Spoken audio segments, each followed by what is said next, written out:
द्वन्द्वातीतं गगनसदृशं तत्त्वमस्यादिलक्ष्यम् एकं नित्यं विमलमचलं सर्वधी साक्षिभूतं भावातीतं त्रिगुणरहितं सद्गुरुतं नमामि। गुरुर्ब्रह्मा गुरुर्विष्णु गुरुर्देवो महेश्वरा गुरुसाक्षात् परब्रह्म तस्मै श्री गुरवे नमः। अहिल्या द्रौपदी सीता तारा मंदोदरी तथा पंचकन्या स्मरे नित्यं महापातकनाशनम्। यदा यदा हि धर्मस्य ग्लानिर्भवति भारतः अभ्युत्थानम् अधर्मस्य तदात्मानं सृजाम्यहम्। परित्राणाय साधूनां विनाशाय च दुष्कृतां धर्म संस्थापनार्थाय संभवामि युगे युगे।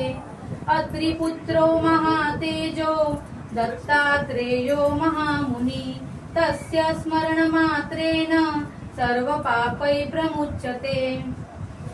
ज्या ज्या ठिकाणी मन जाय माझे त्या त्या ठिकाणी निजरूप तुझे। मी ठेवितो मस्तक ज्या ठिकाणी तेथे तुझे सद्गुरु पाय दोन्ही। अवधूत चिंतन श्री गुरुदेव दत्त। नर्मदा मैया की जय। नर्मदे हर नर्मदे हर नर्मदे हर। आज सुंदर रामनवमीच्या पावन पर्वावरती आपण सगळे एकत्र झालो आहोत।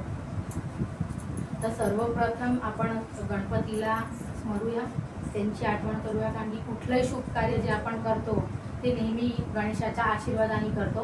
एकदा जयकारा हवाय आणि त्याचा तुमचा साथ हवाय। गणपती बाप्पा मोरया, मंगल मूर्ती मोरया, गणपती बाप्पा मोरया, मंगल मूर्ती मोरया, गणपती बाप्पा मोरया, मंगल मूर्ती मोरया। खूप सुंदर, तुम्ही खूप सुंदर साथ दिली आहे। आणि आता चैत्र नवरात्र चालू आहे, त्यामुळे आपण सर्वप्रथम देवीची आराधना करूया। कारण की जेव्हा आपली जी संस्कृती आहे त्याच्यामध्ये कधीही नारी स्त्री शक्तीला नकार दिलेलाच नाहीये, उलट स्त्री शक्तीलाच प्राधान्य दिलेलं आहे। आपण सगळे सीताराम म्हणतो, राधाकृष्ण म्हणतो, तर म्हणून त्या परांबा शक्तीला आधी स्मरण करू एक सुंदर भजनाच्या थ्रू। मला हे भजन खूप आवडतं आणि मला विश्वास आहे की तुम्हाला पण ते खूप आवडेल।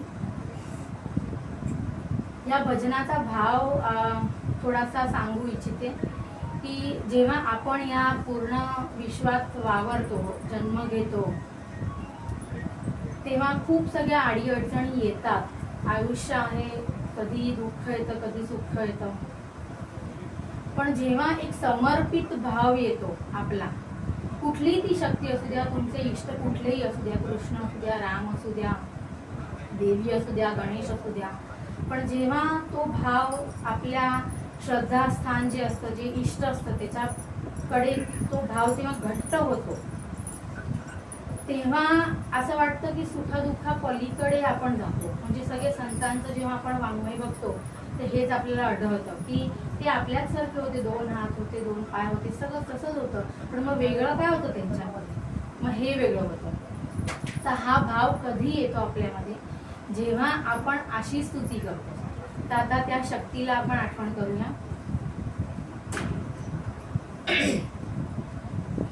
जब सौंप दिया सब भार तुझे, अब स्वर्ग लगे संसार मुझे। माँ हे माँ, माँ हे माँ। जब सौंप दिया सब भार तुझे, अब स्वर्ग लगे संसार मुझे। माँ हे माँ, माँ हे माँ। निद्रा तेरी तंद्रा तेरी, अश्रु तेरे मुस्कान तेरी। निद्रा तेरी तंद्रा तेरी, अश्रु तेरे मुस्कान तेरी। अर्पित नैनों की धार तुझे, अब स्वर्ग लगे संसार मुझे। माँ हे माँ, माँ हे माँ।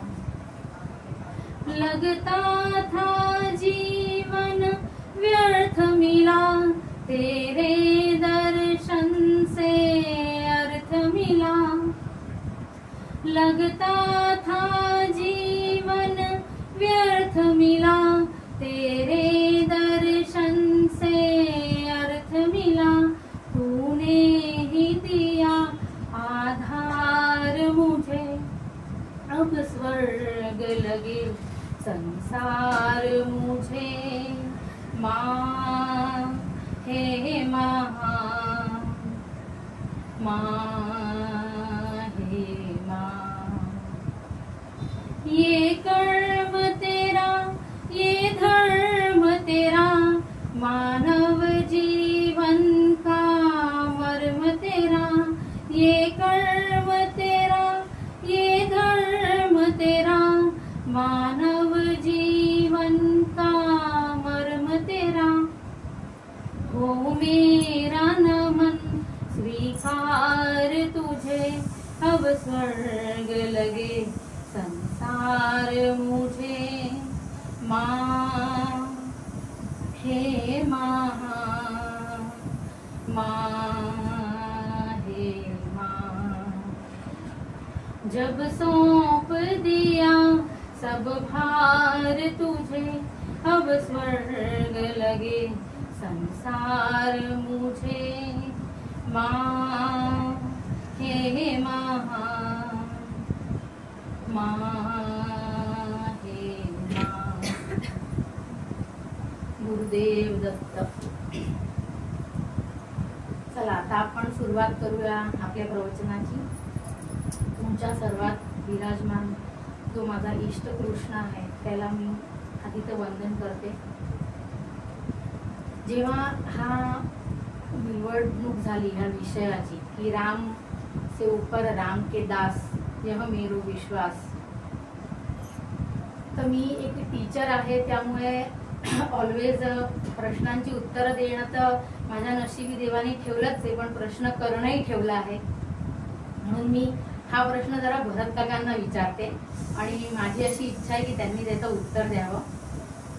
काका, जेव्हा हा विषय मी तुम्हाला लिहून पाठवलेला तेव्हा तुमच्या मनात काय आलेलं? म्हणजे एक श्रोता म्हणून जेव्हा आपण काहीही ऐकायला जातो तेव्हा असं आपल्या मनात असतं की जर हा विषय आहे तर असं असं असं काहीतरी असावं या प्रवचनात, तर तसं तुम्हाला काय वाटलेलं काका? थोडंसं सांगा। नवा विषय हवाच होता म्हणून मला, म्हणजे तुम्ही जे सांगितलं सध्याचे बरोबर की नवा काहीतरी सांगणार। काकांचं म्हणणं असं आहे की काहीतरी नवीन हवं होतं, तर मी सॉरी ह्या मंचावरनं सांगतेय, पण नवीन असं काहीच नाही आहे। पण तरी रामाची कथा का कृष्णाची कथा का हरी कथा ती इतकी अनंत आहे की जेव्हा जेव्हा सांगितली जाते तेव्हा तेव्हा त्याच्यात काहीतरी नाविन्य वाटतं। त्यामुळे तो जो श्रेय आहे तो त्या आराध्यला जातो, तो त्या शक्तीला जातो जी एक असून सुद्धा इतकी नवीन आहे केव्हाही त्याबद्दल बोलावं तरी ती नवीनच वाटते। तर तसं आज जेव्हा रामाची गोष्ट येते तर सर्वप्रथम ज्याचं स्मरण होतं तो एकच असू शकतो। तुम्हाला सर्वांनाच माहिती आहे मी हनुमानाची गोष्ट करते आहे। खूपच रोचक कथा मला एकदा आढळली आणि इतकी मनाला भावली ती तुमच्याबरोबर शेअर करते मी। सॉरी मला माफ करा, मी इंग्लिश टीचर असल्यामुळे मध्ये मध्ये इंग्लिश घुसलं माझं, पण त्यात माझा दोष नाहीये आणि वाणीचा पण दोष नका समजू प्लीज, कारण की ते काय आहे की रक्तात आता म्हणजे because I am English teacher so it comes naturally to me.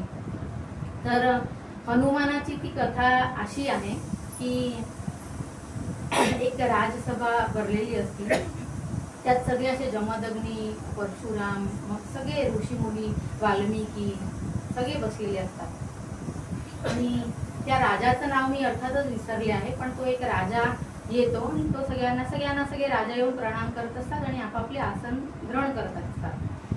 तर नारद मुनी, तुम्हाला तर माहिती आहे की पॉप्युलर आहेत ते कशासाठी, ते काही सांगायची गरज नाहीये, पण त्यांचा हेतू खूप सुंदर असतो. म्हणजे त्यांचा सांगण्याची पद्धत जरी वेगळी असली तरी तो हेतू कधीच चुकीचा नसतो त्यांचा. नारद येतात आणि त्या राजाच्या कानात, कारण की अशा सगळ्या गोष्टी कानातच सांगितल्या जातात, तर कानात येऊन त्यांना सांगतात की तुम्ही बघितलं का हो? तर ते म्हणतात हो बघितलं नाही, सगळे बसले ते एवढे मोठे सगळे ऋषी मुनी, सगळे तपस्वी. नाही म्हणे, सगळ्या राजांना बघितलं का, सगळ्यांना कसा दंडवत नमस्कार करताय? तर म्हणे हो साहजिक आहे ना, आता ते एवढे सगळे highly respectable people are sitting, तर झालाच पाहिजे नमस्कार त्यांना. बरोबर आहे हो, पण तिकडे बघा कोपऱ्यात ते कोण बसले. हा, तो कोण बसलाय तिकडे कोपऱ्यात? तर एकदम नजर गेली तर आपले विश्वामित्र तिकडे बसले होते. त्यामुळे तुम्हाला सांगू का एक गोष्ट, बाकी सगळे तर बरोबर आहेत हो, पण हे तर राजर्षी आहे, त्यांना काय एवढा मोठा मान सन्मान द्यायचा म्हणे, कसला त्यांना आलाय नमस्कार? मी तुम्हाला खरं सांगतो, त्यांना काही नमस्कार एवढा घालू नका, सरळ त्यांना 2 हात जोडा आणि पुढे व्हा. आता ह्यांना राजाला प्रश्न पडतो, असं कसं? पण म्हणे नारद सांगताय म्हणजे काहीतरी तर असेल, नारद मुनी एवढं सांगताय म्हणजे ऐकायलाच पाहिजे आपल्याला. मग ते म्हणतात ठीक आहे, हरकत नाही. मग सगळ्यांना नमस्कार घालतात. जेव्हा विश्वामित्राकडे येतात असं 2 हात जोडून पुढे, विश्वामित्र नाही, त्याचं काही वाटत नाही एवढं फारसं, पण मग नारद आहेत, ते विश्वामित्राकडे जातात, त्यांच्या कानात सांगतात हो बघितलं का हो तुम्ही?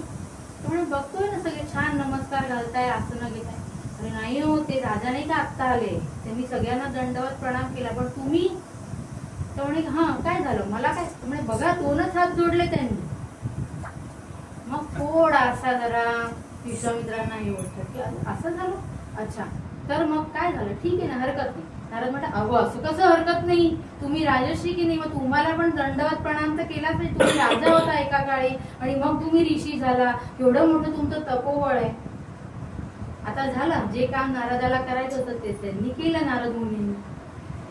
आता मग म्हणे मग तुम्ही सांगा काय करायला पाहिजे? दंड असला पाहिजे या गोष्टीचा, असे कसे तुम्हाला नुसतं 2 हात जोडून निघून गेले? त्यामुळे मग आता काय करू, म्हणजे दंड काय द्यावा त्यांना?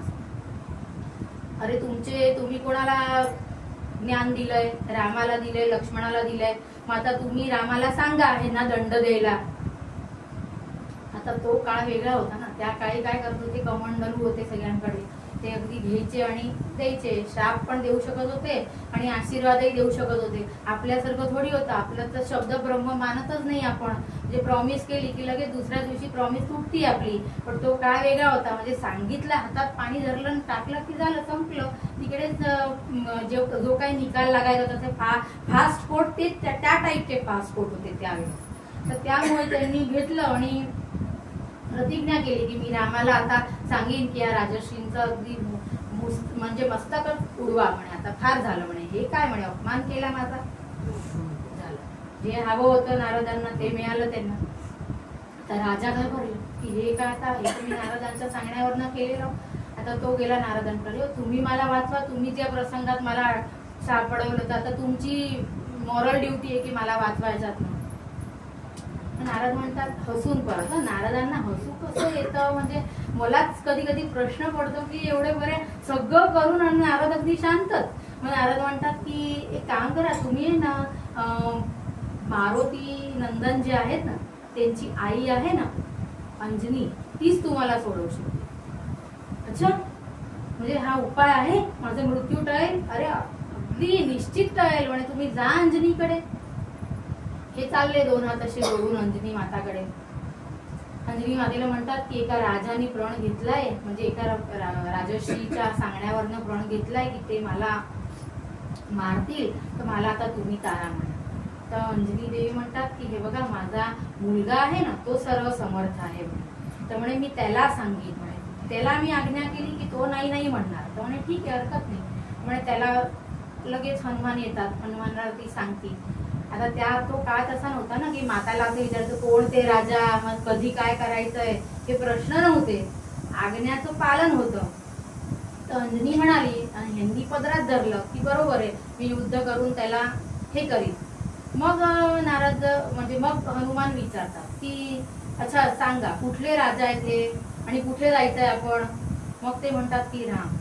झालं, आता काय करणार, आता राम स्वतः आराध्य एवढे सेवक त्यांचे आणि रामाशी युद्ध करायचं, हा विचारही कधी येणार का हनुमानाचा मनात. मग हनुमान म्हणतात आता पण हनुमान कोण, वायुपुत्र हनुमान कोण, आपण ज्यांना असं म्हणतो की जे बुद्धी चातुर्यामध्ये प्रावीण्य त्यांचं होतं ते हनुमान.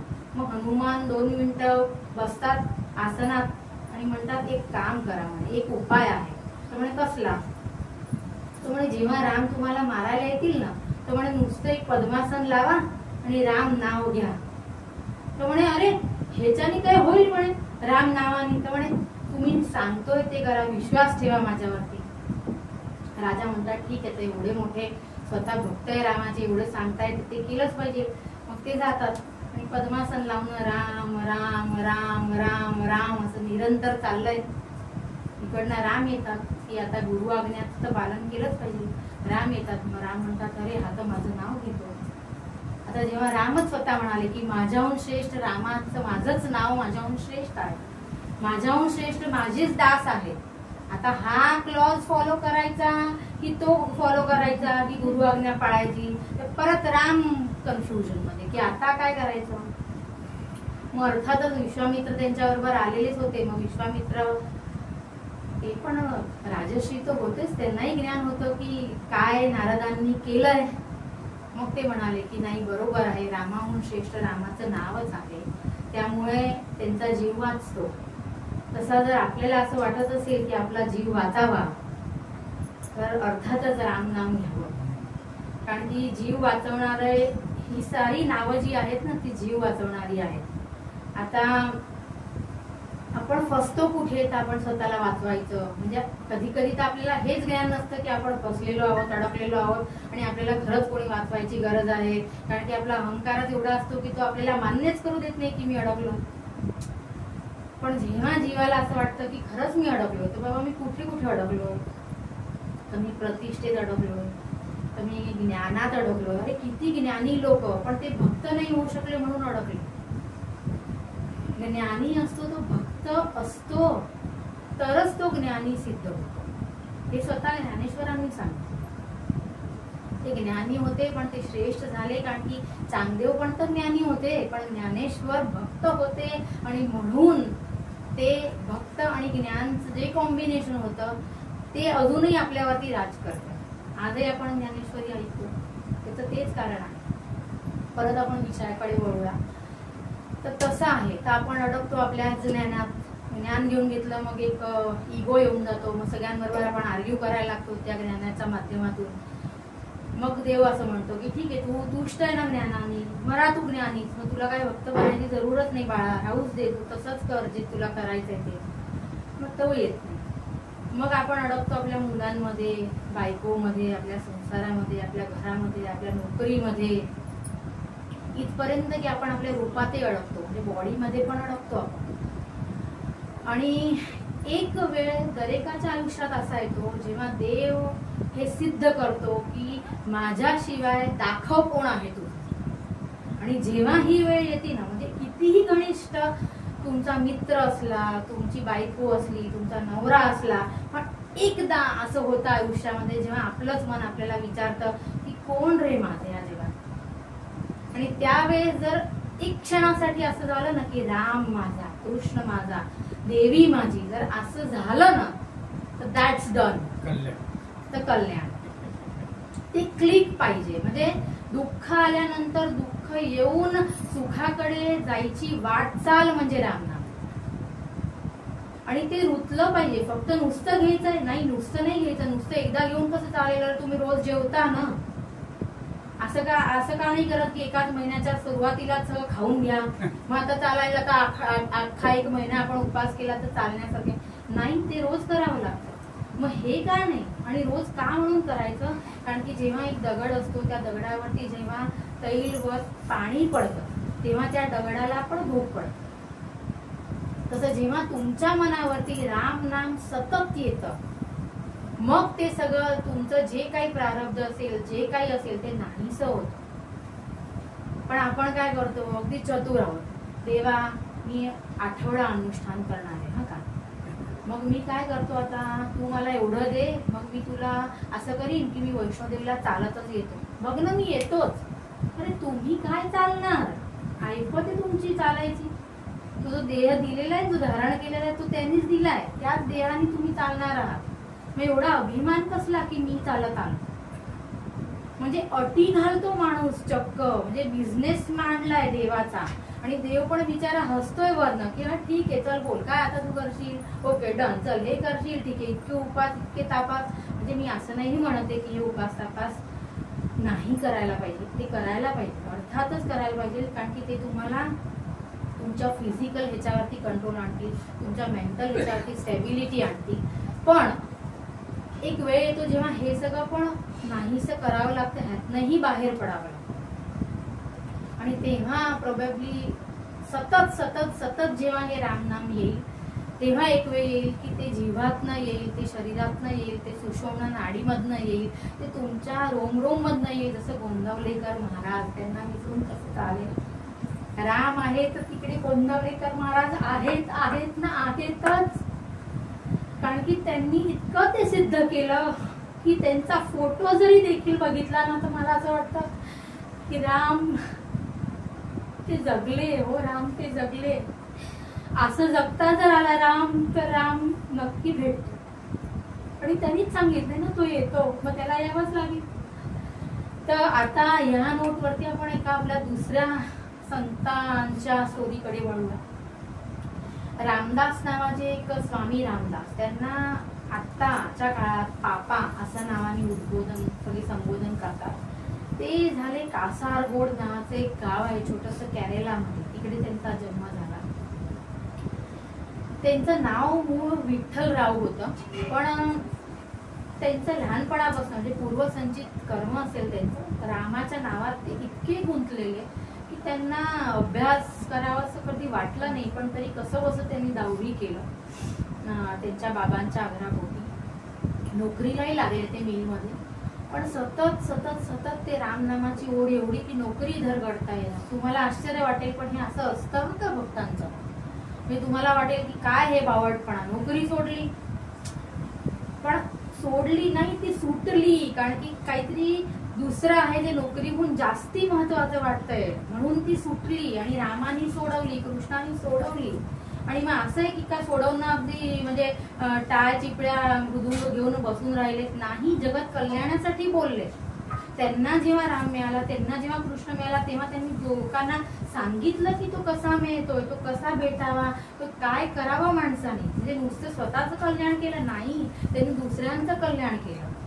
स्वतःचा देह झिजवून दुसऱ्यांचं कल्याण केलं. आपण उदाहरण तर बघतो. मग ते गोंदवलेकर महाराज असतील का गजानन महाराज असतील का अक्कलकोट स्वामी समर्थ महाराज असतील, काय घालायचे हे लोक एक लंगोट. काय होतं सत्तेच्या नावावरती त्यांच्याकडे, बँक बॅलन्स काहीच नाही. अमुक एक अवधूत सारखे म्हणजे रंगवधूत बाबजींसारखे जे कधी पैशाला हातच नाही लावला. तुम्ही मान्य करू शकाल का की कोणी पैशाशिवाय या जगात जगू शकतं. अरे त्यांनी सिद्ध केलं की जगू शकतो माणूस.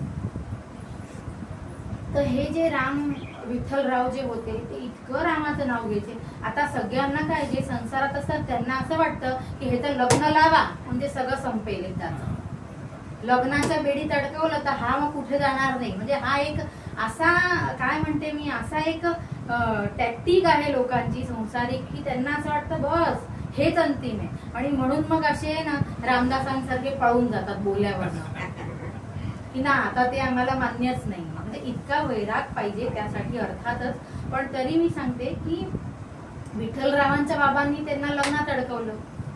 लग्न झालं, मुलंही होता ते, पण ह्यांचं मन तर ते रामातच अडकलेलं ना. एकदा त्यांनी चिठ्ठी लिहिली, स्वतःच्या बायकोची परमिशन घेतली.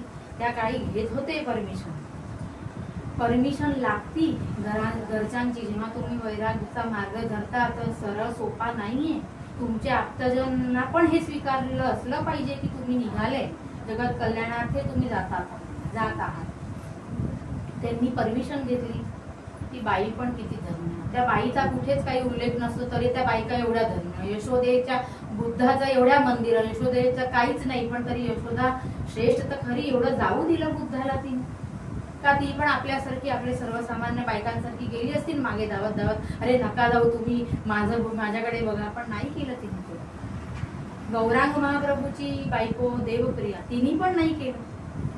तिने तर फक्त एवढं सांगितलं की मला त्या पादुका द्या, त्या डोक्यावरती मी ठेवते, आजीवन असंच जगली. त्याही श्रेष्ठ, हेही श्रेष्ठ. म्हणजे बघा, तर विठ्ठलरावांच्या बायकोनी त्यांना परमिशन दिली, ते निघाले. पूर्ण भारत भ्रमण त्यांनी केलं. त्यांना जेव्हा तुम्ही रामाच्या कृष्णाच्या शोधात निघता ना, तुम्हाला ऑटोमॅटिकली ती दिव्य शक्ती जी असते ना ती मदत करते. कारण की भावना निश्चले ना. तुम्ही तुमच्यासाठी राम नको, म्हणजे तुमच्यासाठी तर हवाच आहे अर्थात, पण तो जगत कल्याणासाठी हवा आहे. म्हणून मग असे लोक येतात. त्यांना मिळाले रमण महर्षी. रमण महर्षींनी त्यांना सांगितलं की कसा राम भेटेल, आणि त्या मार्गावरती रामदास जे होते ते निघून गेले. आणि मग कासारगोडचा आश्रम झाला. आजही तुम्हाला आश्चर्य वाटेल, त्या कासारगोडच्या आश्रमामध्ये एक क्रॉकोडाईल, एक मगर आहे. आणि ती मगर म्हणजे रामदास असं म्हणतात की ते त्यांना खाऊ घालायचे आणि ती मगर यायची. आणि अजूनही ती मगर आहे ती. आता हे जे उदाहरण आपण बघतो की मगर आहे, आपल्या रामायणात पण आपण बघतो की बरेच प्राणी आले. जटायू आहेत, खारुताई आहे जिने रामाला मदत केली तिच्या परीने. असे बरेच झाडं, पशु पक्षी, वन्यजीवन या सगळ्यांचा समावेश आहे. मग हे काय, या कहाण्या अशा का लिहिल्या गेल्या? त्यांना का बरं मध्ये घेतलं ओढून? तर त्यांना घ्यायचा अर्थ तो होता की तुम्ही म्हणता ना, वेदांत म्हणता ना की तो सगळीकडे आहे, आणि वेदांत हेही म्हणतं की तो सगळीकडे नाहीये. म्हणजे वेदांत असं कन्फ्यूज करतं माणसाला. मी स्वतः वेदांतची स्टुडंट होते, त्यामुळे मला माहिती आहे की ते किती क्लिष्ट आहे. म्हणजे शंकराचार्यांचे शांकर भाष्य हातात घेणं म्हणजे या कळयुगात मला तर असं वाटतं ते घेणंच हे धन्यता. ते समजणं तर त्याहूनही म्हणजे कठीण, म्हणजे अगदी कठीण. म्हणजे जिथं गुरुकृपाने मग तुम्ही ते समजूच शकत नाही. तर वेदांत हे जेव्हा सांगतं की तो सगळीकडे आहे, तर मग सगळीकडे दिसला का हो आपल्याला? मग आपल्याला का नाही दिसत येतो, हा प्रश्न आपण आपल्या मनात आपल्याला विचारा. जर आपणच म्हणतो, एवढं गातो सगळं की इकडे देव आहे, तिकडे देव आहे, तिकडे देव आहे, तर मग का बरं नाही दिसत? मग ह्या संदर्भात एक सुंदर गोष्ट आहे, ती सांगते तुम्हाला मी. एकदा एक ऋषी मुनी असे तप करत बसलेले असतात, छान सुंदर. त्यांच्या त्या मस्त विश्वात गुंतलेले असतात. आणि देव असा धावत धावत धावत येतो. आता तुम्हाला वाटेल देव का बरं धावतो? देवाला काय गरज पडली धावायची? देव धावत होता. धावत धावत एकदम भरकन त्या ऋषी मुनींच्या अंगावरती देव जाऊन आपटला. ऋषी मुनींची समाधी भंग झाली. हो, तुम्ही साक्षात इकडे काय करताय? आणि असे घाबरलेले का? तर देव म्हणतात, लपवा हो, मला लपवा. तर म्हणे लपवा लपवा म्हणजे कोणाहून लपवू? तर म्हणे माणसाहून. तर म्हणे काय गोष्ट करताय, तुम्हीच तर बनवला त्याला, मग तुम्ही काय धावताय बरं त्याच्याहून? काय एवढी भीती का तुम्हाला माणसाची? तर म्हणे जाऊ द्या ना, तीच तर चूक केली मी. तर म्हणे चूक? असं का म्हणताय तुम्ही चूक केली?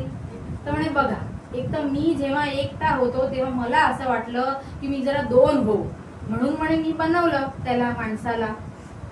ठीक आहे, मग माझ्या मनात आलं हा बिचारा एकटा काय बरं करेल धरतीवरती, तर चला मी आता पशु पक्षी, सूर्य चंद्र तारा ग्रह नद्या पर्वत हे सगळं बनवतो, म्हणजे काय त्याला जरा बरं वाटेल ना. तो बिचारा एकटा एकटा काय बरं करेल या सृष्टीवरती, मग सुंदर सुंदर बघेल, मग सुंदर सुंदर ऐकेल, म्हणून मी त्याच्यासाठी हे सगळं बनवलं. हा, तर मग काय झालं? मग काय प्रॉब्लेम कुठे आला? अरे बुद्धी दिली ना मी त्याला, मग ते तर चांगलंच आहे ना देवा, श्रेष्ठ. हे तर ह्याच्याहून चांगलं काय? त्याच्याने तर तो तुम्हाला साध्य करतो. मुळीच नाही, बुद्धीने मी साध्य होतच नाही. पहिली गोष्ट मी दिली आहे त्याला, पण तो अशी वापरतो की सगळीकडे तो प्रश्नार्थच करतो की हे काय, हे असं काय, हे तसं काय. आता मला कंटाळा आलाय बाबा ह्याच्या प्रश्नांचा, हे असं का बरं तसं का बरं, मी वैतागलोय, मला कुठेतरी लपवा. तर म्हणे असं कसं चालेल देवा लपून, तर म्हणे लपवावंच लागेल तुम्हाला. मला तुम्ही साधू आहात, संत आहात, तुम्हाला सगळे मार्ग मान्य असतात, माहिती असतात, मला लपवा बस, मला आणखीन काही पाहिजे नाही.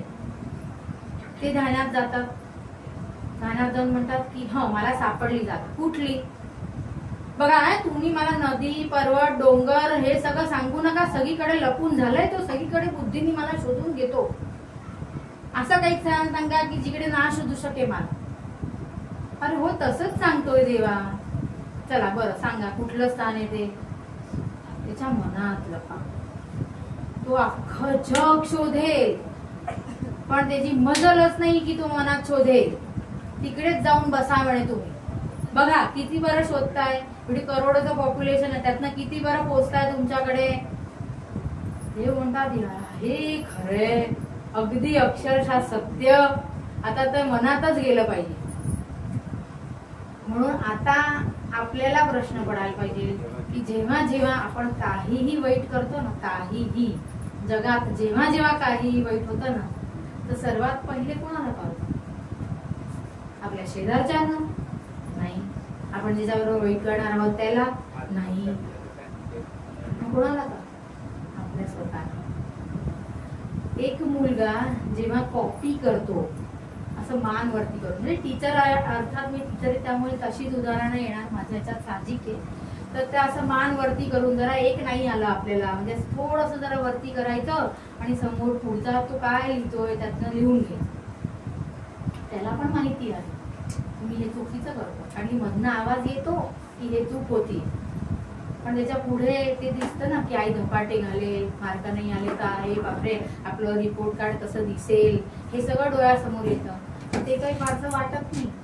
मग देव पण चतुर, ठीक आहे झालं ना तुझं कृत्य, तू केलं ना, तुला बुद्धी दिलेली, तुला मनातनं आवाज मी दिला, कौल दिला, हे चुकीचं होतंय, तू नाही ना ऐकला माझा आवाज, धर मग आता तो कधी धरतो त्याचं माहितीच नाही. सर्वात जास्ती गंमत तर ह्याचीच आहे ना, कधी कर्म केलं, कधी फळ मिळतंय हेच माहिती नाही आपल्याला. हो, आणि हे बरं माणसांचं एक मी वैशिष्ट्य बघितलं आपल्या सगळ्या प्राण्यांचं, की जेव्हा दुसऱ्या बरोबर काही वाईट होतं ना, कर्मच बघा ना हो त्यांची कशी ती. अरे तुम्हाला काय माहिती कुठल्या कर्माचं काय भोगताय आणि कधी त्या कागदामध्ये काय लिहिलेलं विधात्यानं माहितीये का? पण आपण सपशेल अगदी सांगायला मोकळे, त्याच्या कर्माचीच फळ भोगतोय. आता हे बोलून तुम्ही नाही का एक कर्म केलं, आता ते कधी भोगाल ह्याचा विचार आला का? म्हणजे हे असं घडतं आणि मग आपण म्हणतो की देव करतो, म्हणजे काही चांगलं झालं तर आम्ही करतो आणि काही वाईट झालं तर काय करणार, विधी लिखित होतं. हो, म्हणजे काय समजलंय आपण देवाला? खेळणं आपल्या हाताचं, आपल्या मनाचं नाही, तो खूप खूप वेगळा आहे. त्यांनी एकच सिद्धांत केला, तोच गीतेमध्ये सांगितलाय. गीतेत काय सांगितलंय? कर्म करा. आणि कर्म कसं करा? श्रेष्ठ कर्म करा. मग तुम्ही आपण काय करतो? कर्म करायचे पण आपण आपल्या सवडी अनुसार. आपण हे बघून दान करायचं, मला तर आश्चर्य वाटतं लोक दान करतात. अरे तुम्ही पंख्यावरती लिहून काय घेताय की हे नाव, म्हणजे मी प्रेमानंद महाराजांचं प्रवचन ऐकत होते तर त्याच्यामध्ये प्रेमानंद महाराजांनी सांगितलं की एक माणूस आला, म्हणे आपके यहाँ पे फैन की सेवा दे सकते हैं? तो म्हणे हाँ जी आप फैन की सेवा दे दीजिए, कोई बात नहीं. तो म्हणे मुझे ना वो पंखुड़ियों पे नाम लिखवाना है. तो प्रेमानंद महाराज म्हणे की तो क्षमा कीजिए, हम नहीं स्वीकार कर सकते. का बरं? हे काय म्हणजे ही काय वृत्ती? तुम्ही काय अजर अमर होऊन जाणार आहात का ते नाव करून त्याच्यावरती? अरे कित्येक वंशज गेले, राजा गेले, कित्येक सिंहासनं तुटली मोडली, एवढ्या संस्कृत्या गेल्या आल्या, तुमच्या एका नावाची काय बिसात आहे?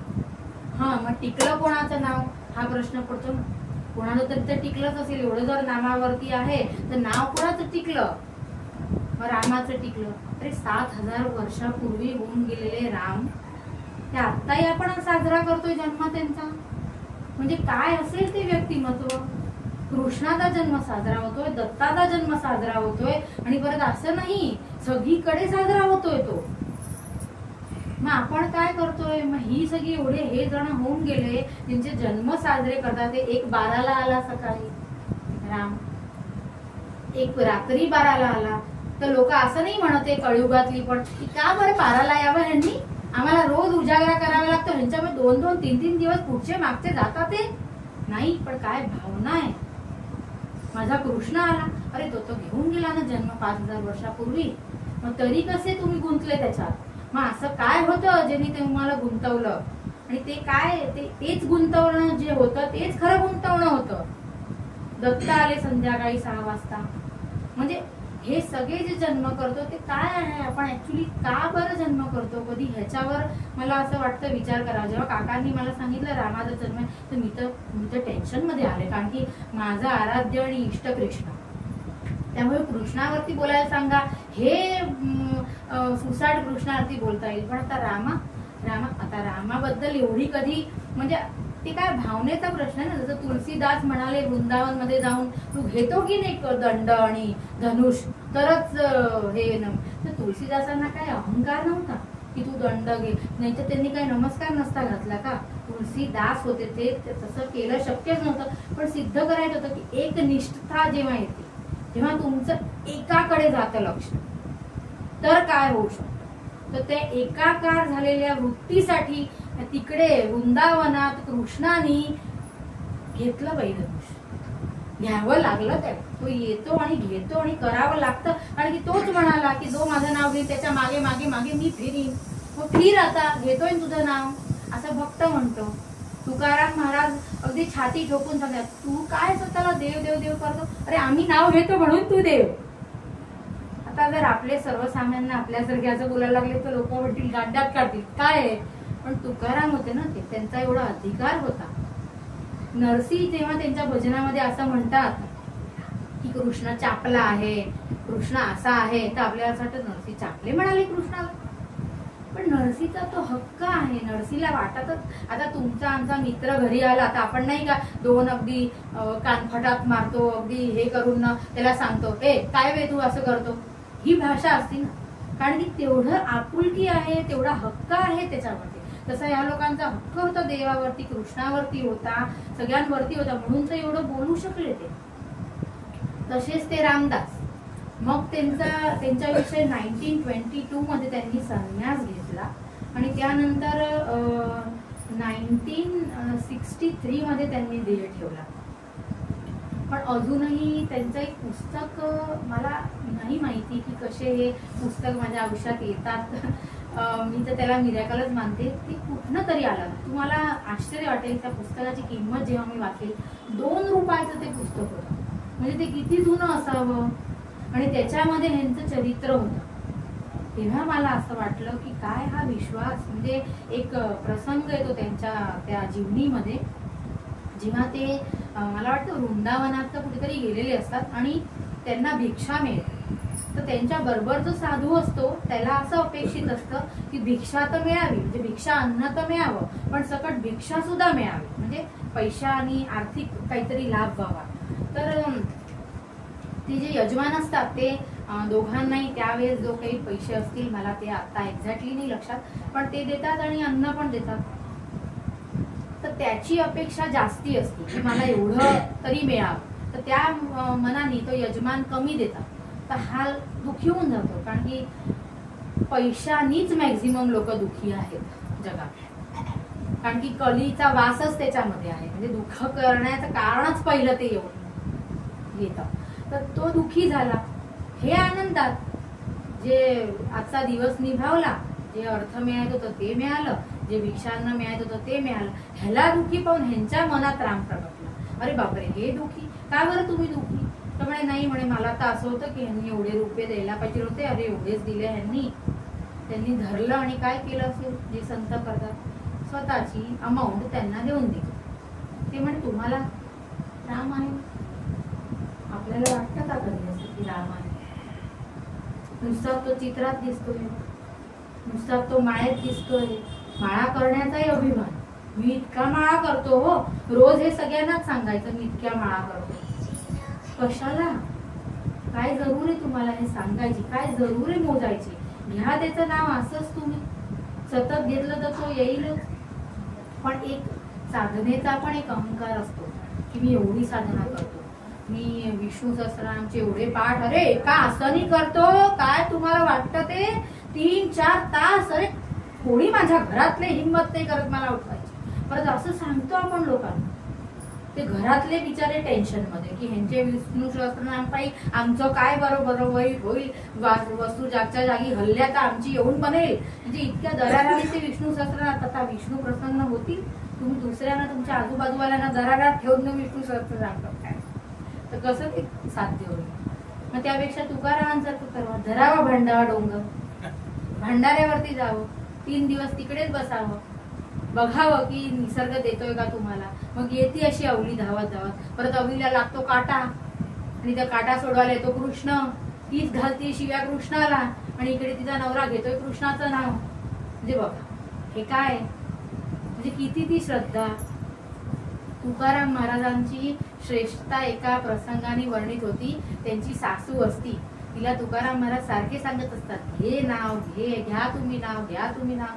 ती बाई काय ऐकत नसते, कारण की कधी कधी ना आपण ऐकायच्या शाळेत शिकलोच नसतो, मग ती पण नाही ऐकायची. एवढं तुकाराम सांगायचे तरी नाही ऐकायची.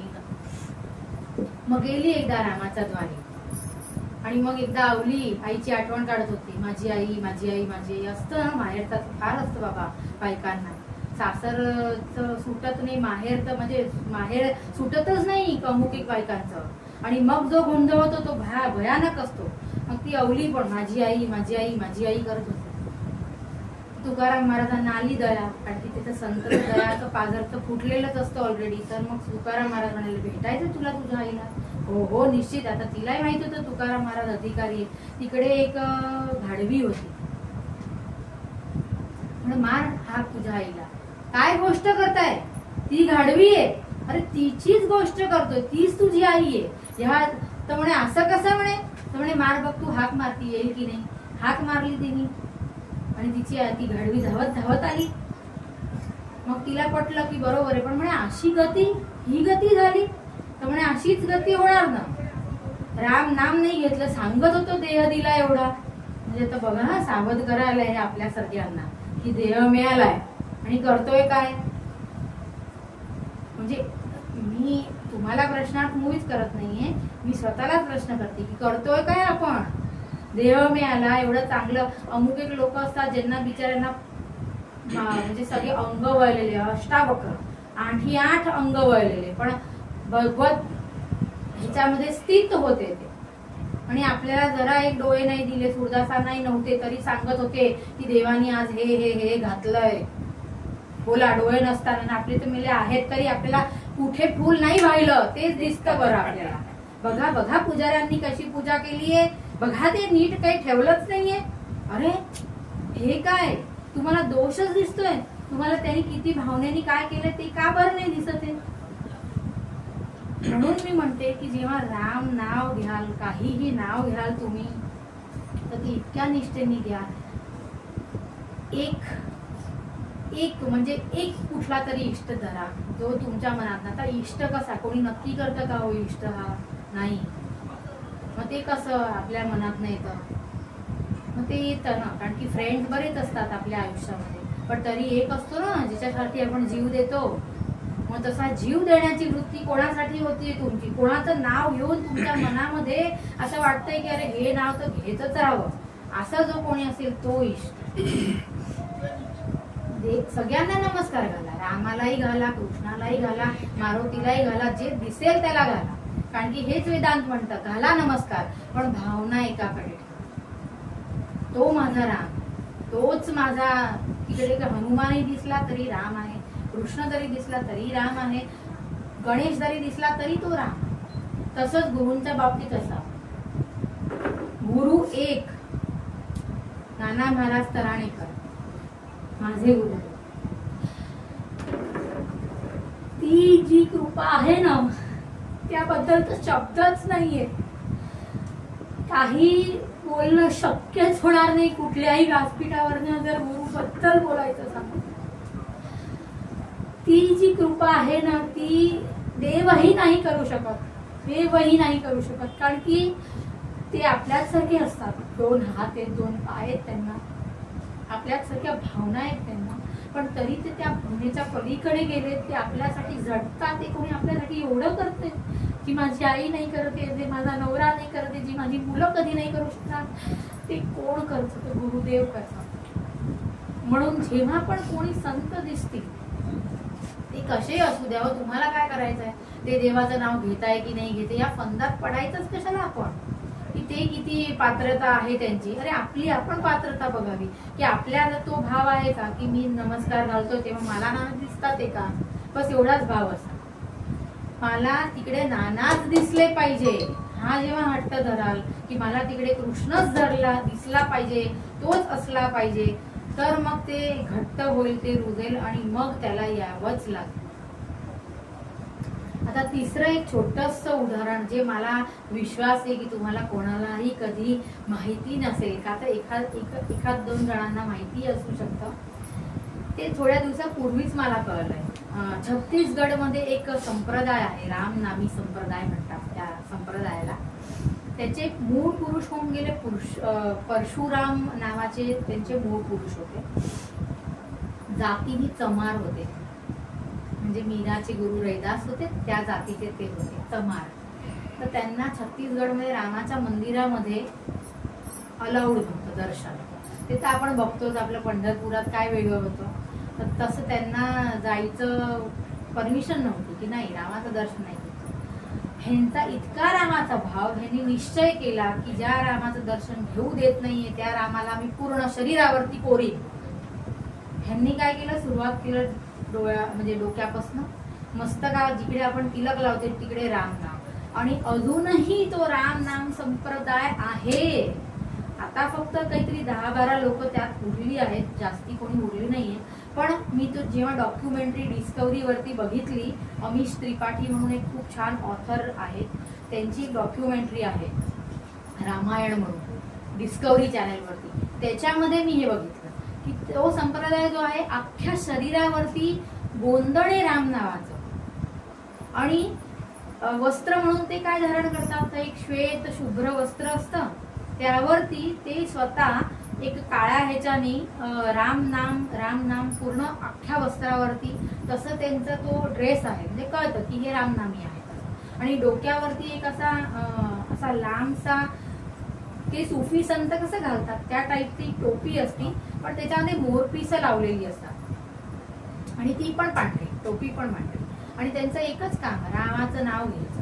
आता तो संप्रदाय पुष्कळ कमी झालाय, कारण की मग नोकऱ्या नाही देतो लोक त्यांना. असं गोंधळवाले लोक जेव्हा पूर्ण राम नावावाले, आता काळ तसा बदललाय ना, पण तरी पण अजून यंग जे लोक आहेत ते इकडे मस्तकावरती तर ते राम नाव गोंधून घेतात. तर तो संप्रदाय, आणि त्यांचं एकच काम राम नाव घ्यायचं. एवढी एक निष्ठता असू शकते का? कोणी एक गोंधण केलं, मी स्वतःच केलंय बघा, इतका कष्ट पडतो ना, आठवडा ते दुखतं. ते नाही म्हणतात लोक, काहीही म्हणतात हो, पण ते गोंधण आहे शेवटी. काहीतरी आपण प्रकृतीच्या विरोधात करतोय म्हणजे ते तर होणारच. तर ते पण ते तो कष्ट घेतात ना. का बरं घेत असतील? असं काय असेल की त्यांना हे भाग पाडत असेल कष्ट घ्यायला? करतात लोक. आपण इस्लाम मध्ये पण बघतो की ते पूर्ण असं, इस्लाम काय, आपण आपल्या साऊथच्या मंदिरातही बघतो, ते पूर्ण असं तो सळया जो असतो लोखंडाचा, तो हे करतात, अख्ख्या पूर्ण जिभेतनं आरपार करतात. का बरं हे सगळं? देहाला काय कष्ट द्यायचं साधन आहे? कधी कधी तो कष्ट जो देहाला दिला जातो ना, तो ऍक्च्युली देहाचा नसतो, तो मानसिक तुमचं स्ट्रेंथन करतो तुम्हाला. तुमची मनाची जी शक्ती आहे, जी देहाच्या पलीकडे आहे, ते सांगण्यासाठी या परिक्रमा. का नर्मदा परिक्रमा? माहितीये सगळ्यांना 3600 किलोमीटर आहे, चालायचं आहे. मग का बरं लोक बावळटासारखी धावताय? कधी विचार केला का? कारण की ते जेव्हा तुम्ही चालता, परिक्रमेमध्ये असता, तेव्हा तुम्ही सरपास करता. What do you surpass? काय सरपास करता? तुमची आंतरिक बळ मिळतं तुम्हाला, जेव्हा तुम्हाला कळतं की मी देह नाही आहे. पण हे केव्हा कळेल? जेव्हा देहा पलीकडे जाल तेव्हाच कळेल ना. तर देहा पलीकडे जायची प्रक्रिया आहे ती परिक्रमा. म्हणून ती परिक्रमा की जी असं म्हणते की धरा तुमचं 15 किलोचं बॅग शरीरावरती आणि निघा पाऊल. येतंय का तुम्हाला 5 पाऊल चालता? आणि जेव्हा जर तो अभिमान आला की मी 5 पाऊल चालतो, मग बघा नर्मदा काय करते. हा प्रत्यक्ष घेतलेला अनुभव आहे म्हणून सांगते. मी परिक्रमा सुरू करायच्या आधी एका रामकृष्ण मिशनच्या संतांना फोन लावला होता. त्यांना मी म्हटलं, स्वामीजी मेरी जरा एक प्रार्थना आप कृपा कीजिए. तर म्हणे क्या क्या है बोलो बेटा. तर म्हणे मुझे परिक्रमा की इच्छा हुई है तो थोड़ा मार्गदर्शन कर दीजिए. ते म्हणे की हाँ बताता हूँ तुमको. मग ते म्हणाले की मी अहमदाबादमध्ये रामकृष्ण मिशन मध्ये ते आहेत. तर म्हणे मी गेलो आणि 15 किलोमीटर रोज चालतोय की आपल्याला चालायचंय ना तिकडे नर्मदा किनारी, मग चाललं पाहिजे. मग चाललो मी 15 किलोमीटर चालतोय. अगदी मस्त परिक्रमा येईपर्यंत तर आपला चांगला अभ्यास दांडगा झालेला, आपण छान चालतो. मग म्हणे मी तिकडे गेलो. मग ओंकारून परिक्रमाचा संकल्प घेतो माणूस, जे कोणी ओंकारून घेतात त्यांची गोष्ट करते. संकल्प घेतला आणि पहिला टप्पा आहे तो मोरटक्का.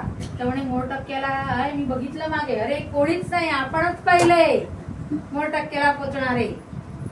वाह काय आपण केलं. तर म्हणे मैं आऊ कीधू, ते गुजरातीत मला बोलले की मैं आऊ कीधू ने હું પડ્યો. हे त्यांचे वाक्य. म्हणजे जे ऑलरेडी संत पदावरती ते मला म्हणाले की આ મારો અભિમાન કે હું ચાલ્યો, હું પહેલો પહોંચ્યો, એટલે જેવો હું આવું બધું બોલ્યો એવો હું પડ્યો. તો મને મૈયા મને બતાવી દીધું કે તું ચાલે છે. ती सिद्ध करते की तुझ्यात क्षमताच नाही चालायची, तू कोण बरं असं म्हणणारा की मी चालतो. मला इतकं वाटलं की नानांची केवढी कृपा की सर्वात पहिला बोधपाठ जो मिळाला तो तू चालतच नाहीये. म्हणजे कोणी असं विचारलं की हो तुम्ही चालताय का, नाही मैया चालवती तसं चालायचं. मग लोकांचे असे अनुभव बघितले मी. लोक अगदी असे पुस्तकं घेतात, वह्या घेतात, आज आपल्याला एवढं चालायचंय 20 किलोमीटर.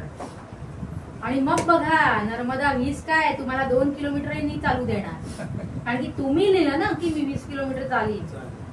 माता नर्मदा दाखवती, दाखव चल 1 पाऊल उचकून दाखव, 2 किलोमीटर चालून दाखव. मग एकदा इंटरेस्टिंगली ना माझी एक मैत्रीण आहे, तिने शंका घेतली की आज आपल्याला चहा मिळेल का, अशी शंका आली तिच्या मनामध्ये. तिला मी सतत सांगत होते की हा जो आहे ना चार्ज एरिया आहे, म्हणजे हे सगळे चार्ज एरिया आहे. मग ते वृंदावन असेल, ते काशी असेल, ते गिरनार असेल, का ती नर्मदा परिक्रमा असेल, ते चार्ज एरिया. तिकडे जे बोलाल ना ते सत्य होऊन जाईल. म्हणून फार विचार करून, शब्द ब्रह्म आहे, विचार करून बोलावं माणसाने. तिने मनात विचार केला. बघा मनाचा वेग किती असतो. आणि परत ते थोड्या वेळाने वाचेनी मला सांगतीये की आपल्याला चहा मिळेल का, तुला काय वाटतंय. मी म्हटलं आता मला काय, आता नर्मदा जे वाटेल ते वाटेल.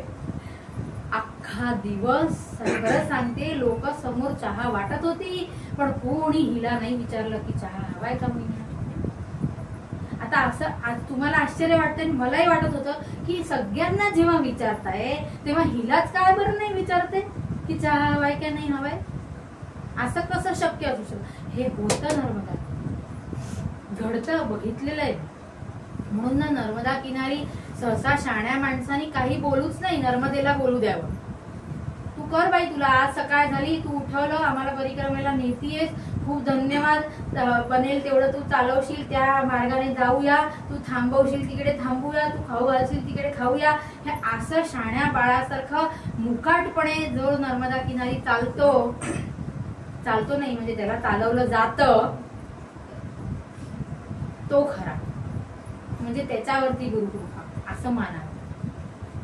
आणि आता मला वाटतं 12:05 झाले, तर आपण परत रामाकडे वळूया. कारण की माझा काय आहे की नर्मदा पण माझ्या मनात आहे. त्यामुळे मी कधी लिहिलंही नसतं तिचं नाव या कागदावरती, पण तरी ती येतीच. तर त्यामुळे काय करायचं, तर आता तुम्हाला थोडा नर्मदा परिक्रमेचाही थोडासा एक मिळालं की काय असतं परिक्रमेत, ऍक्च्युली काय असतं, म्हणजे कोण करवून घेतं आणि ते कसं होतं.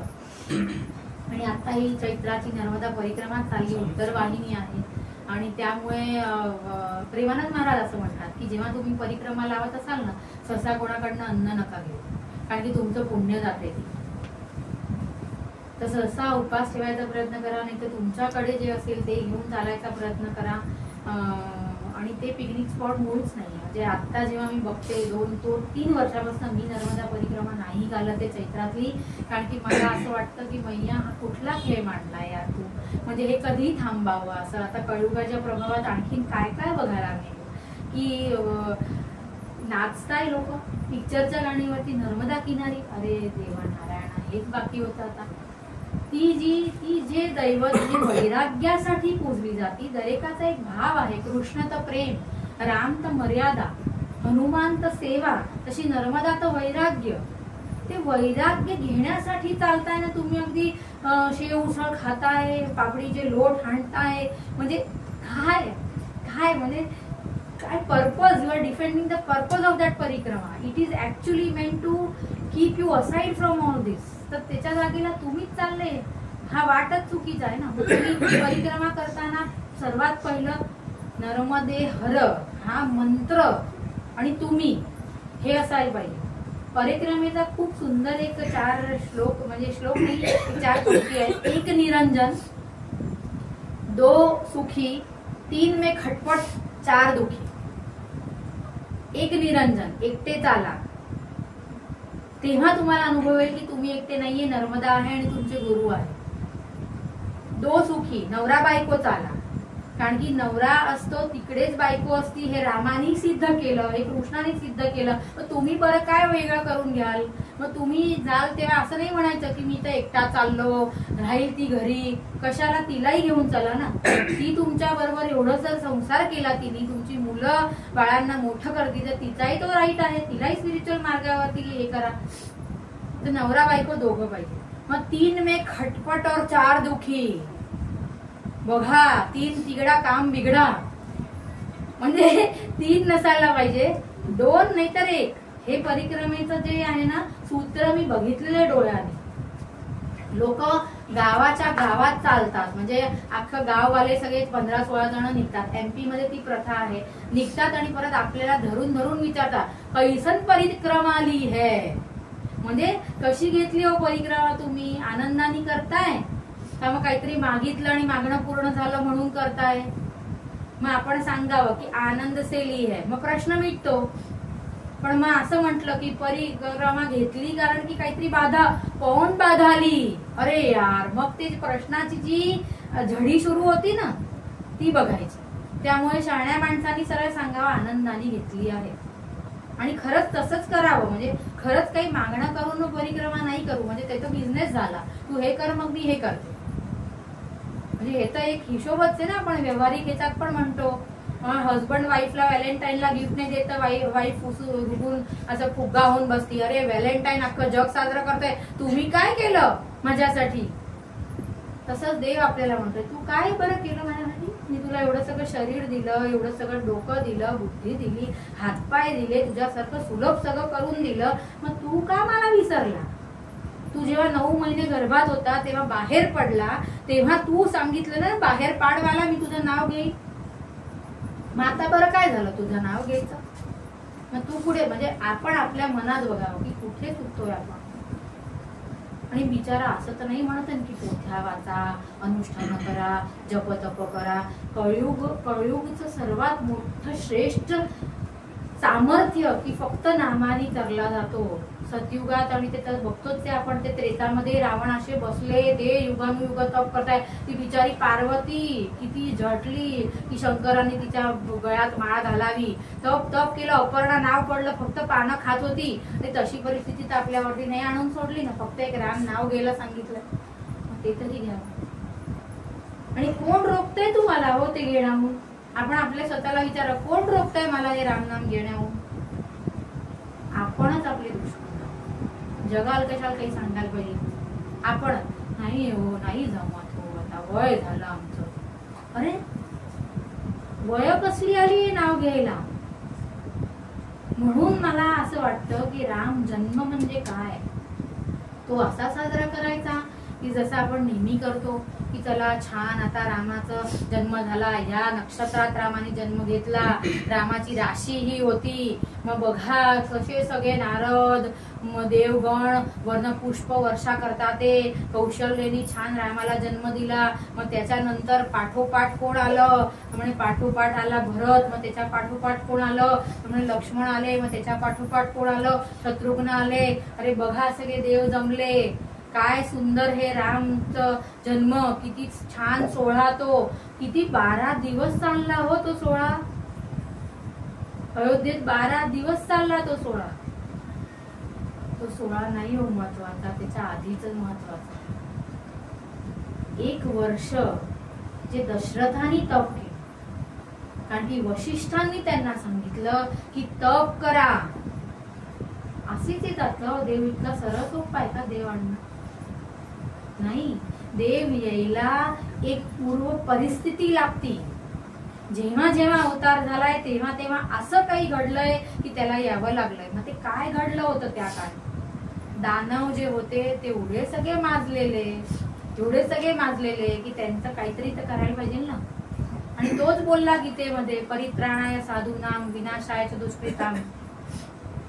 बिचारा येतो, एकदा मत्स्य अवतार घेतो, एकदा कुर्म घेतो, एकदा वरा घेतोय, म्हणजे जरूर पडली तर परशुराम होऊन घेतोय.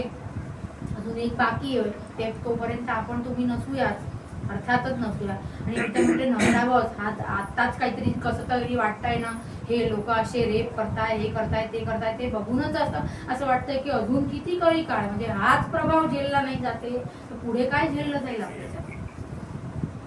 तर रामाचा जन्म खरेखर जर झाला तर तो पूर्व जे होतं त्याचं म्हणजे काय केलं दशरथांनी, तर दशरथांनी पूर्ण 1 वर्ष त्या तयाऱ्या केल्या. वशिष्ठांनी त्यांना सांगितलं होतं की मी काय करू. मग वशिष्ठांच्या आदेशानुसार त्यांनी आणि कौशल्यनी सगळ्यांनी ती पूर्व तयारी केली. शरीर शुद्धी करावी लागती, मनशुद्धी करावी लागती. तेव्हा दशरथ आणि रामाच्या पोटी रघुनंदन येतात. मग हे दशरथ आणि कौशल्या कोण होते? आपल्या पोटी का बरं नाही येत राम? कारण की दशरथ आणि कौशल्या मनू आणि शत्रुपा, म्हणू आणि शत्रुपांना एकदा असं झालं की अरे देव तर पाहिजे ना, आपल्या पोटी देव पाहिजे. तर ते जेव्हा तप केलं तेव्हा वचन दिलेलं विष्णूंनी त्यांना की मी तुमच्या पोटी आहे, 3 जन्म घेईन तुमच्या पोटी. बोला 1 नाही 3. म्हणजे बघा आपण 1 वरती 1 ऑफर देतो, देव म्हणतो नाही मी तुला 1 वरती 2 ऑफर देतो, 3दा. तर पहिला झाला रामचंद्रांचा जन्म, दुसरा झाला तो कृष्णाचा, तिसरा होणार आहे तो कल्कीचा. तर रामचंद्र आले. अच्छा, मग वशिष्ठ जे एवढे सामर्थ्यशाली होते त्यांनी काय केलं? त्यांनी आदेश दिले ना, ते आदेश आपण जेव्हा रामायणात वाचतो ना असं वाटतं की हो काय धन्य, म्हणजे राम यायच्या आधी तर रामचे गुण येऊन गेलेले लोकांना. कसे काय? मग ते वशिष्ठांनी सांगितलं की बघा राम जन्म होणार आहे, आपण यज्ञ करायचा आहे, पुत्र कामेष्ठी यज्ञ करायचा आहे. पुत्र कामेष्ठी यज्ञाच्या आधी काय करावं? तर सुमंतांना बोलवलं, त्यांना सांगितलं बघा एवढे राजा लिस्टेड, आपण कसं लिस्ट बनवतो लग्न असतं घरामध्ये तेव्हा, तर लिस्ट बनवलं गेलं की या राजांना आपले एकदम क्लोज आहेत, सुमंत तुम्ही झाले, यांना सगळ्यांना. बरं ठीक आहे. सुमंत गेले, त्यांना आमंत्रण दिलं. दुसऱ्या सगळ्यांना नेमलं की बघा अशा इतक्या कुटी बांधल्या पाहिजे, त्या कुटींमध्ये सगळी साधनं असली पाहिजे, खाण्यापिण्याची साधनं, राहण्याची सगळी साधनं असली पाहिजे. एवढे लोक येणार आहे, त्यांचं सर्वसामान्य लोकांची देखील वशिष्ठांनी सांगितलेलं की सर्वसामान्य लोकांसाठी पण जे संतांसाठी कराल तेच सगळं सामान तिकडे असलं पाहिजे, आपल्यासारखं नाही. माझा मुलगा आहे तो, त्याला तर मी 4 पिझ्झा देणार, पण हा जो शेजारचा आला ना त्याला मी 1च पिझ्झा देणार. असं नव्हतं हो त्या काळी. त्यांना जे केलं तेच ह्यांना करणार. म्हणजे सर्व प्रजाला पण सांगितलेलं की प्रजासाठी पण हेच येईल जे दुसऱ्यांसाठी येईल. आणि द्याल तर वृत्ती कशी असली पाहिजे? जेव्हा तुम्ही देताय दान सगळ्यांना तर वृत्ती मीपणाची बिलकुल नसली पाहिजे. वृत्ती देणारा तो आहे आणि आपण देतो आहे ही वृत्ती असली पाहिजे. आपण फक्त निमित्त आहोत ही वृत्ती असली पाहिजे. त्या वृत्तीने त्या सगळ्यांना द्या, असे वशिष्ठांनी हे रूल्स घातलेले. आणि मग पुत्र कामेष्ठी यज्ञ होतो.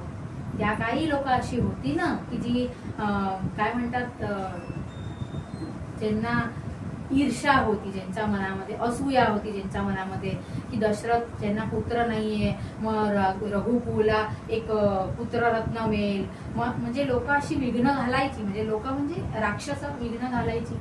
म्हणून मग ते 1 वर्ष आधी पूर्वतयारी द्यायची की नाही कोणी राक्षस न येता कामा, कोणी असं ते एवढं सिद्ध करून टाकलं ते स्थान, एवढं सिद्ध केलं पुत्रकामेष्टी यज्ञाचं ते यज्ञकुंड की कोणाची एवढी मजलच नाही होणार की त्याला डिस्ट्रॉय करेल. आणि मग येणार होता तो तर येणारच होता, त्यांचं ठरवलंच होतं, त्यांनी ऑलरेडी ठरवलंय की इतके सतयुग येईल, त्रेता येईल, द्वापर येईल, कळी येईल. परत असं नाही की नुसतं आपल्याला सांगितलं, वर्ष सांगून गेले हो की इतके वर्ष कलिकाल येईल, इतके वर्ष सतयुग होईल, इतके वर्ष. आणि परत तसं त्याचं गणित कधीच चुकत नाही, कारण की त्याचा एवढा छान मॅथमॅटिशियनच कोणी नाही. आपलं चुकेल एक वेळ, पण तो कसं चुकवेल, मग तो बरोबर त्याच काळाला येतो, त्याच दिवशी येतो, तो असं नाही म्हणत थांबावं मला काम आहे, नाही मी शब्द दिलाय की मी ह्या तारखेला, या तिथीला, या नक्षत्रात ज्या वेळेस येईन तर येईन. माझ्यासाठी जे जे प्रतीक्षारत आहे त्यांच्यासाठी मी येईन, जे जे माझ्या वागण्या सांगण्याच्या विरुद्ध वागतात ते त्यांच्यासाठी मी येईन. मग ते आले. आणि एक खूप सुंदर एक आणखीन एक छानशी कथा मला कुठेतरी सापडली, सीता स्वयंवरची. सीता स्वयंवरसाठी हे सगळे जण गेले तिकडे. ते तर तुम्हाला सगळ्यांना माहिती की धनुष्याचा ती अट होती वगैरे हे सगळं माहिती. लक्ष्मण शेषनागाचा अवतार ना, म्हणजे राग फार येतो त्यांना. तर तिकडच्या सगळ्या सीतेच्या सगळ्या सख्या होत्या ना, त्या म्हणाल्या ओ तुमचं ते अयोध्या, ते काय ते अयोध्या. तर लक्ष्मण म्हणे काय म्हणजे काय, हे काय बोलणं झालं, काय ते अयोध्या म्हणजे काय. अरे ते अयोध्या कसलं काय, म्हणे काय ती खीर येती, यज्ञ करतात, ती खीर येती, ती खीर काय खातात कौशल्या मैया, मुलं होतात, ती तिकडे तिकडे सुमित्रेला होतात, तिकडे कैकेयीला होतात, असे तर म्हणे अयोध्यात जन्म होता, खीरीनी असं पण. ते पूर्वी तसं पद्धत होती ना चिडवायची. आणि ह्या सगळ्या इतक्या गोड गोष्टी आहेत ना की यातनं आपण असं शिकायला मिळतं आपल्याला की काय असं. मग हे म्हणतात अच्छा तर तुमचं काय म्हणणं मिथिला, म्हणे काय म्हणजे तुमचं काय म्हणणं आहे, आमच्या मिथिलात काय झालं, आमच्या तर खीर तरी आहे, तुमच्या मिथिलेत तर घेतला पावडा आणि गेले तिकडे फील्ड वरती आणि टाकला तो पावडा फील्ड मध्ये आणि निघाली सीता. तर ही अशी गोड भांडण. पण त्याच्यात ना ते सांगतात ते ऍक्च्युली आपल्यासारखं सर्वसामान्य माणसांना सांगतात ते की किती बळ होतं त्यावेळेस माणसांच्या मध्ये की एवढा अनुष्ठान करायची आणि मुलं व्हायची. आता IVF करा, IUI करा, हे देताय डॉक्टरांना पैसे, होतात ते का एवढे त्यांच्या डोक्यावरती पैसे उधळून काही होतंय का, नाही होते. तिकडे बघा हे 1 वर्षापासून तयाऱ्या करतात ते आणि झाले राम आले. असे ते राम आले, येतात ते. आता मी थोडस तुम्हाला राम जो शब्द आहे ना त्याचं सांगते. बऱ्याच लोकांनी बऱ्याच व्याख्या केल्या, त्या सगळ्याच खऱ्या आहेत, कारण की शेवटी भावना श्रेष्ठ आहे, कोण कसं त्याला बघतं आहे ते श्रेष्ठ आहे. त्यांनी कधी बरं येऊन सांगितलं नाही हा की तुम्ही उपास करा माझ्यासाठी, मी पावतो उपासाला. तो बिचारा कधीच म्हणत नाही परिक्रमा घाला मी तुम्हाला पावीन. तो तर साधा असं म्हणतो पत्रम पुष्पम फलम तोयम. अरे तू काही नको देऊ, काही नकोय मला, तुला देतोस का, मी घेतोय. I am ready to take you, are you ready to give me. हा प्रश्न ऑलवेज देव करत. गीतेत त्यांनी सांगितलं मला शरण जा. मग आता शरण जायचं होतं तर एवढं सगळं 18 अध्याय ते अगदी थांबवून गीता का बरं सांगावी देवाने. कळत नव्हतं ना की शरणागती म्हणजे काय. तू केलंय, तुझं सगळं झालं करून, सगळं बुद्धी लावली, तू तुझं अस्त्र शस्त्र वापरून झाले, आहे का तुझ्यात सामर्थ्य काही करायचं. नाही देवा माझ्यात काही सामर्थ्य नाही. अरे माझेच माझ्या समोर आणून उभे ठेवले तू, आता काय करू. मग अटकतोस कशात त्याच्यामध्ये. तुझे तुझे तुला वाटतात ते, पण तुझे मागचे जन्म कित्येक हे तुझे तुझे नव्हते ना. दुसऱ्या कॉम्बिनेशन बरोबर तू प्रगट झाला होता, दुसरे वेगवेगळे कॉम्बिनेशन होते. हीच बायको नव्हती काही तुझ्या बरोबर, कुणीतरी वेगळी होती. आता ही हे तुला मिळालंय पात्र, जसं देव सांगतो पण आपल्याला कळतं कुठे. म्हणून तो म्हणतो की जेव्हा तुझ्या समोर उभे तर ना तुझा आहे ना माझा आहे, जो उभा आहे तो पण मी आहे आणि जो लढतो आहे तो पण मी आहे. हे कधी कळेल तुला? म्हणून रामाचा जो म्हणजे राम तुलसीदासच्या बालकांडांमध्ये राम शब्दाचा जो उल्लेख आला तो मला खूप आवडला. ते म्हणतात दोनच स्वर्णी राम, र आणि म, हे दोनच स्वर आहे. पण जेव्हा बीज मंत्र आपण घेतो तर र अ आणि म असं येतं. तर र जो आहे तो सूर्य आहे, म जो आहे तो चंद्र आहे, मग अ काय आहे तर म्हणे अ आहे तो अग्नितत्व आहे. तर राम जो आहे तो आपल्यातलं म्हणजे आपल्या बॉडी मध्ये आपल्याला सगळ्यांना माहिती 3 नाड्या आहे. डॉक्टरला विचारलं तर तो पण सांगेल की हो नाड्या आहेत खूप सगळे आपल्या बॉडीमध्ये. पण डॉक्टरांना विचारा चक्र आहेत का, हो तर डॉक्टर म्हणतील कसले चक्र, काय या चक्रात पडताय? चक्र आहेत. आता एक कॅमेरा निघालाय जो चक्र पण डिटेक्ट करतो. आता सायन्स तेवढं थोडस जरा प्रगतीशील झालंय, ते चक्र दिसतात आपल्याला. तर ते जे चक्र आहे त्या चक्रांचं संचालन सूक्ष्म नाडी इडा पिंगला हे करतात. तर ते काय सूर्य चंद्र आणि सुषुम्ना, ज्याचा आपण वापरच नाही करू शकत कारण की आपण झोपलेले असतो तेव्हा ती ऍक्टिव्ह असती आणि योग्यांमध्ये ती ऑलरेडी ऍक्टिव्ह असती. म्हणून ते म्हणाले कथा तू तर सगळ्या वस्तू घडत जातात. तेव्हा आपल्याला कसं हे वाक सिद्धी कशी मिळाली, कारण की ती जिवंत आहे म्हणून होतंय ते. तर ते राम म्हणजे काय, ह्या नाडींना जर ऍक्टिव्हेट करायचंय तुम्हाला तर सरळ सोपा मंत्र आहे. नका बसू 45 मिनिटं, कोणी सांगितलं योगासन लावा, नका करू ते. पण राम तर म्हणता येईल ना, ते म्हणा. दुसरा एक इजिप्शियन सिव्हिलायझेशन मध्ये रा म्हणून जो देव आहे ना तो सूर्य. तर बघा कसं सिमिलर आणि पॅरेलल आहे. मग दुसरा एक अर्थ जो मला फार आवडतो कारण की माझे इष्ट कृष्ण ना, तर काय करणार आता गाडी सरकून घसरून कृष्णाकडेच येते. तर त्याच्यामध्ये राम म्हणजे राधा आणि म म्हणजे माधव. एक दुसरं खूप सुंदर त्यांनी सांगितलंय की रवी शब्द जो आला त्याच्यात र म्हणजे सूर्य, रघुकुळ म्हणजे आला त्याच्यात र म्हणजे सूर्य, सूर्यवंशी होते ना. आणि दुसरं रेडियन्स रे, हे जे इंग्लिशचे शब्द आहे त्याच्यात पण र आहे. Radiance is the light of the सूर्य. आता रामकडे परत वळू. म्हणजे रामाचा अर्थ काय होतो, रामाचा अर्थ होतो लाईट.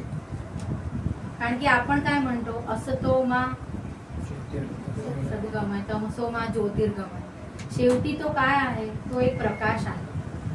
मग हा प्रकाश आपल्यातच का प्रकाशित नाही झाला? नाव प्रकाश ठेवून काय हो फायदा जर आपणच तसे वागत नसू तर. त्यामुळे प्रकाश झाला पाहिजे. तो जर तुमच्याच्याने शक्य नसेल तर कुठेतरी गुरुकडे जा, त्यांना सांगा मी पामर, मला काहीच कळत नाही, तुम्ही पदरी घ्या. मग ते सांगतील की काय करायचंय. तसा राम जन्मी. आता मला असं वाटतं 5 मिनिटं आहेत आणि काकांनी मला सांगितलंय की आपण गजर करायला पाहिजे रामाचा. कारण की आता मला वाटतंय की एवढं सगळं जर रामाने बोलवून घेतलंय, म्हणजे मी माध्यम आहे, त्यांनी बोलवून घेतलंय आणि तुम्ही ऐकलंय, तुम्ही पण एक माध्यम आहात. आता तरी तुम्ही आज निश्चय कराल की राम कुठे ना कुठेतरी कसा ना कसा तरी माझ्या जन्माला आलाच पाहिजे. तर तो खरा राम जन्म. आणि जेव्हा राम जन्माला येतो तेव्हा काय बरं होतं, तर तेव्हा माणूस हनुमानासारखा होतो, त्याच्यात दासत्व येतं. तेव्हा माणूस त्या खारुताई सारखा होतो, जो काही काम चाललंय तर असं नाही म्हणत की मी करू का हो हे काम, माझ्याच्याने हे होईल मी हे करतो. तो भरत सारखा वागतो.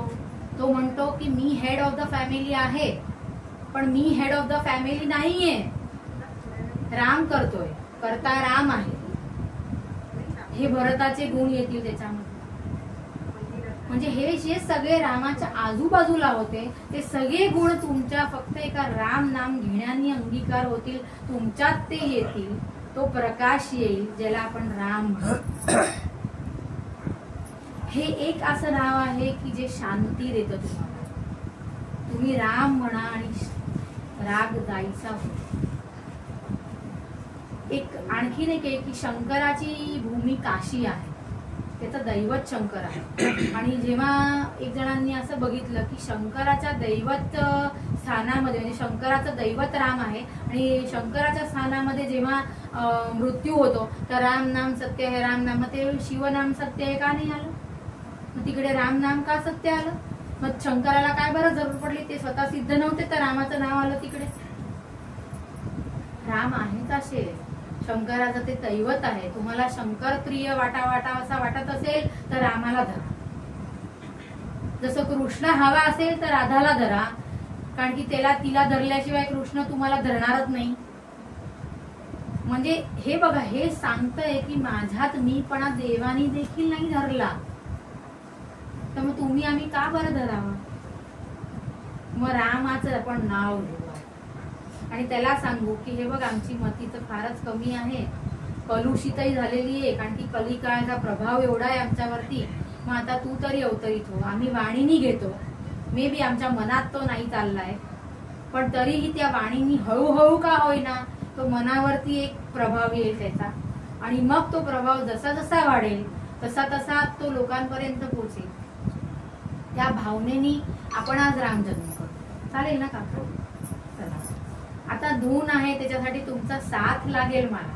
सगळे बाहेरचे श्रोते पण सुद्धा छान ऐकून राहिले आहे. मला इतकं प्रसन्नचित्त वाटतंय की खरेखर त्यांचा पण आभार आणि आभार प्रदर्शन करायला राहून गेला माझा, म्हणून आधीच करते की कळयुगात श्रोते सुंदर मिळणं ही रामाच्या कृपेशिवाय शक्यच नाही. आणि म्हणून तुमच्यातल्या सगळ्यांना मी नमस्कार करते, कारण की माझा कृष्ण तुमच्यात आहे. आणि म्हणून आपण आता त्याचं नाव घेऊ. आणि जेव्हा रामाचं नाव घेतलं जातं तर सीतेला विसरून कसं होत आलं, कारण की राम स्वतः कधी सीतेला नाही विसरले, मग आपणही घेऊ. तर चला आता राम नामाचा गजर करू आणि रामाला सांगू की येच तू आता.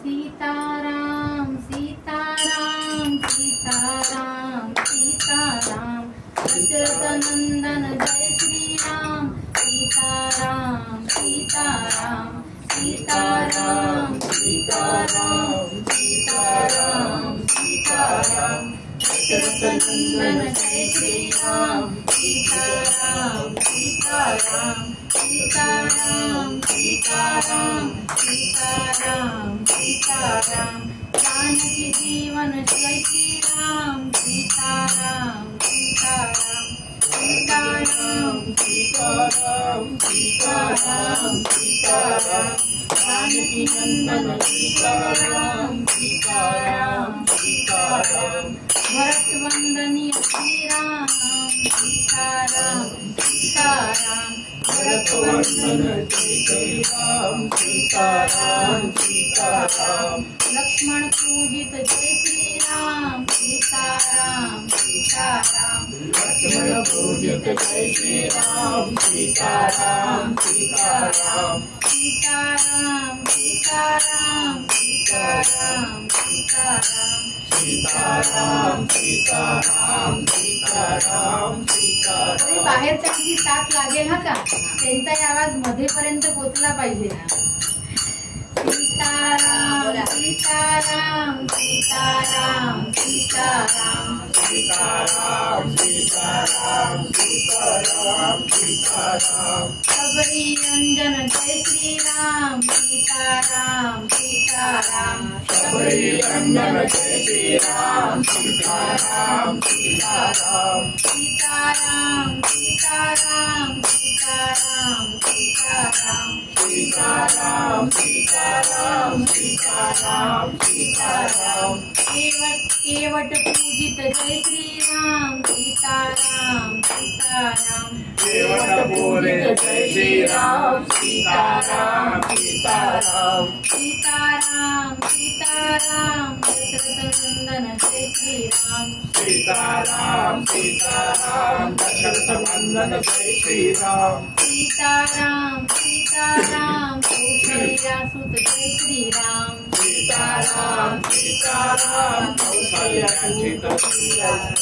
कौशल्यासुत जय श्रीराम. कौशल्यासुत जय श्रीराम. सीताराम सीताराम